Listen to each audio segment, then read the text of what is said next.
Hi hello കൂട്ടുകാരെ, ദേവൂസ് ഗാർഡൻ്റെ ഒരു പുതിയ വീഡിയോയിലേക്ക് എല്ലാവർക്കും സ്വാഗതം. അപ്പം ഞങ്ങളൊരു പുതിയ താമര തൈ വാങ്ങിച്ചിരുന്നു. ചെറിയൊരു മുട്ടായിരുന്നു വാങ്ങിക്കുമ്പം. അപ്പോൾ അതാ ഇത് നാളെ വിരിയാൻ റെഡി ആയിരിക്കുകയാണ്. എനിക്ക് ക്ഷമയില്ലാത്തതുകൊണ്ട് ഞാൻ ഇന്ന് തന്നെ അതിൻ്റെ വീഡിയോ എടുക്കുകയാണ്. പിന്നെ ഒരു ചെറിയ ബഡും കൂടെ വരുന്നുണ്ട്. കണ്ടു, ഒരു ചെറിയ ബഡ് ഇതിനകത്ത് ഉണ്ടായിട്ടുണ്ട്. അപ്പം അതാണ് ഇന്നത്തെ സന്തോഷം. അത് നാളെ വിരിഞ്ഞ് വരുന്നതിനനുസരിച്ച് മറ്റൊരു വീഡിയോ ഇടാം.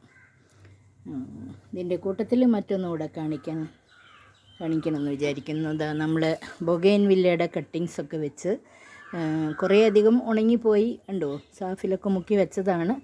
എന്നാൽ ഇതാ ഇത് നമുക്ക് അതിൽ നിന്നുണ്ടായി വന്നിട്ടുള്ളതാണ്. ഇതാ കണ്ടു. അപ്പോൾ കുറച്ചൊക്കെ ഒരു 50% നമുക്ക് ഇത് കിട്ടി. എന്നാൽ 50% ഉണങ്ങിപ്പോവുകയും ചെയ്തു.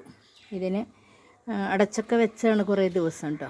എന്നിട്ടാണ് ഇപ്പോൾ നമ്മൾ സൂര്യപ്രകാശത്തിലോട്ട് വെച്ചത്. അപ്പോൾ ഇലകളൊക്കെ കൂടുതൽ വന്നു. നമ്മൾ നട്ട് ഇല വന്ന ഉടനെ എടുത്ത് വെയിലത്ത് വെച്ച് കഴിഞ്ഞിട്ടുണ്ടെങ്കിൽ ഇതെല്ലാം പെട്ടെന്ന് ഡാമേജായി പോകും, ഉണങ്ങിപ്പോകും ഈ ചൂട്ടത്ത്. അപ്പോൾ ഇത്രയും ചൂടുള്ള സമയത്തും നമുക്കിതാ ഇത്രയും പിടിച്ച് കിട്ടിയിട്ടുണ്ട്. ഇനി അധികം വൈകാതെ ഫ്ലവർ ചെയ്യും. ഒരു സപ്പോർട്ടിന് വേണ്ടി ഞാൻ എന്തായാലും ആദ്യം കുത്തി വെച്ചിരിക്കുന്ന ഈ ഉണങ്ങിയ കമ്പൊന്നും വലിച്ച് കളഞ്ഞിട്ടില്ല. അതവിടെ ഇരിക്കട്ടെ, ഒരു സപ്പോർട്ടിനായിട്ട് ഇരിക്കട്ടെ എന്ന് കരുതി. വെള്ളം ഒഴിക്കുമ്പം കടയിളകാതിരിക്കാനായിട്ട് അതങ്ങനെ ഇരിക്കട്ടെ എന്ന് കരുതി. കുറച്ചുകൂടെ വേരൊക്കെ ബലപ്പെട്ട് വന്നതിന് ശേഷം അതെടുത്ത് കളയാം. ഓക്കേ.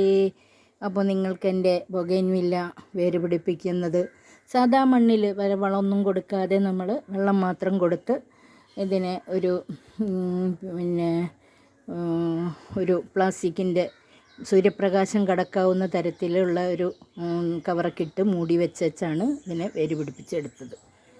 അപ്പോൾ ഇതിപ്പോൾ ഈ താമരച്ചെടിയുടെ അടുത്തിരുന്നത് കൊണ്ട് ഞാനിതും കൂടെ കാണിച്ചെന്നേ ഉള്ളൂ. ഇത് മാത്രമായിട്ടൊരു വീഡിയോ എടുക്കണമെന്ന് വിചാരിച്ചതാണ്. അപ്പം എൻ്റെ താമര സുന്ദരിയല്ലേ. ഓക്കെ കൂട്ടുകാരെ.